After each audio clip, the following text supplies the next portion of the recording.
Hello बच्चों, let's take a given question. The question says assertion given a body at rest may be in motion for an observer in a different frame. Reason given a rest and motion are absolute terms and do not depend on the observer. Option A given a both the assertion and the reason are correct and the reason is the correct explanation of the assertion. Option 2 given a assertion and the reason are correct but the reason is not the correct explanation of the assertion. Option C assertion is true but reason is false. Option D assertion is false but reason is true. So इस question का जो की concept we need to understand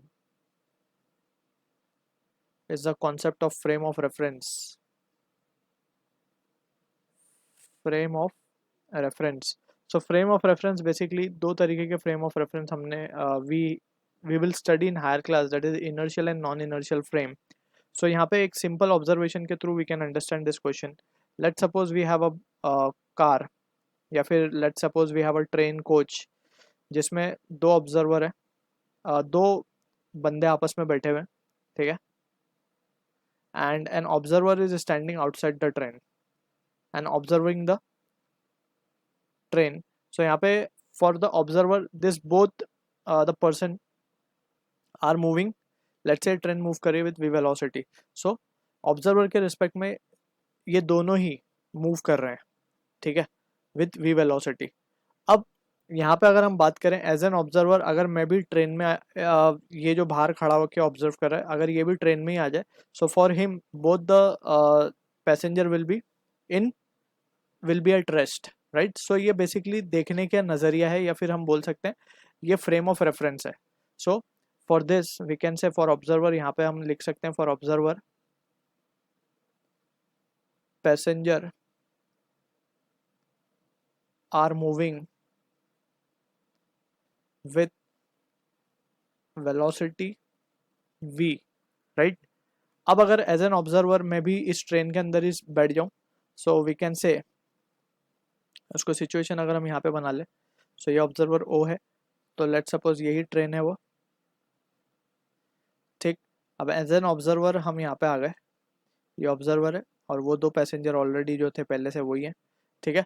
तो for अभी भी ये train we से चल रही है, so for observer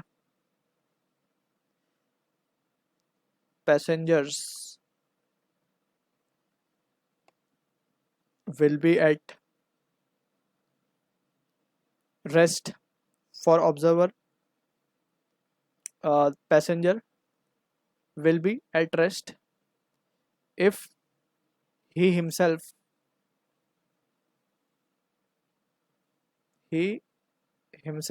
sits in the train, ठीक है.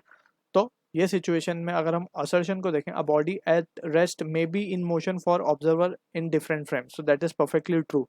अगर ये ऑब्जर्वर है और एक ऑब्जर्वर जो बाहर खड़ा हुआ है, अगर हम दो ऑब्जर्वर को ये अलग अलग मान लें, तो यहाँ पे हम देख सकते हैं फॉर आउटसाइड ऑब्जर्वर ये तीनों ही मूविंग है विथ वी वेलोसिटी, लेकिन फॉर इनसाइड ऑब्जर्वर ये दोनों जो पैसेंजर है दे आर एट रेस्ट. सो कोई मोशन में भी हो सकता है किसी के रेफरेंस में और कोई रेस्ट पे भी हो सकता है दूसरे के रेफरेंस में. So we can say this statement is true. Rest and motion are absolute term and do not depend on observer, this is false. They are not absolute, they are relative term. इसको बोलते हैं relative, basically relative चीज़ें हैं ये, कि observer के respect में कोई चीज़ मोशन में हो सकती है और वही मोशन वाली चीज़ किसी दूसरे ऑब्जर्वर के रिस्पेक्ट में रेस्ट पे भी हो सकती है. So we can say assertion is true but reason is false. So option C will be the correct answer for this. I hope you understood the solution. All the best.